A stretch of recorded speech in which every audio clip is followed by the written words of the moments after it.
আমি এখন আপনাদের একটা ভুতুড়ে গল্প শোনাবো, তাই যাদের হার্ট দুর্বল তারা ভুলেও এই ভিডিওটা শেষ পর্যন্ত দেখার চেষ্টা করবেন না। রাতের বেলা নির্জন একটা রাস্তায় একটা ট্রাক যাচ্ছিল। সেই ট্রাকের ভিতর 3জন ব্যক্তি ছিল, এক ট্রাকের ড্রাইভার, এক হেল্পার আর একটা লাশ। একজন পুলিশ তাদের কাছে এই লাশটি দিয়ে বলছে সঠিক ঠিকানায় পৌঁছে দিতে।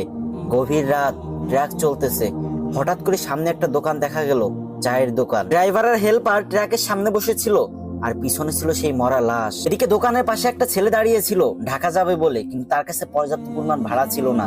তাই সে ট্রাকের উপর উঠে পড়লো এবং অন্ধকারে কিছু দেখতে না পেয়ে উঁচু লাশের উপর বসে পড়লো। ট্রাক আবারও আপন গতিতে চলতে লাগলো। কিছুক্ষণ পরে লাশের উপর বসে থাকা ছেলেটি একটা সিগারেট ধরালো। একটু পরে ড্রাইভার হেল্পারকে বললো, এই দেখ তো লাশটা ঠিক আছে নাকি।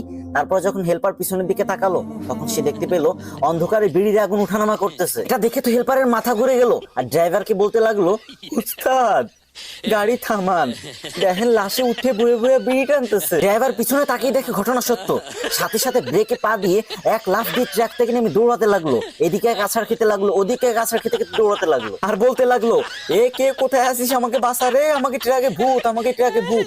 কথা কি ক্লিয়ার না ভেজাল আছে? আর এইটা শুনে তো ট্রাকের লাশের উপর যে ছেলেটা বসেছিল তার তো মাথা ঠিক নাই, সে তো ভয় একদম শেষ। সেও নামে তাকে পিছন পিছন দৌড়াতে লাগলো। এটা দেখে হেল্পার ড্রাইভারকে বলতে লাগলো, খাইছে রে উস্তাদ, লাশে দেখি বিড়ি হাতে নিয়ে দৌড়ানি দিছে। কি বলছিলাম না, ভিডিওটা শেষ পর্যন্ত দেখো না।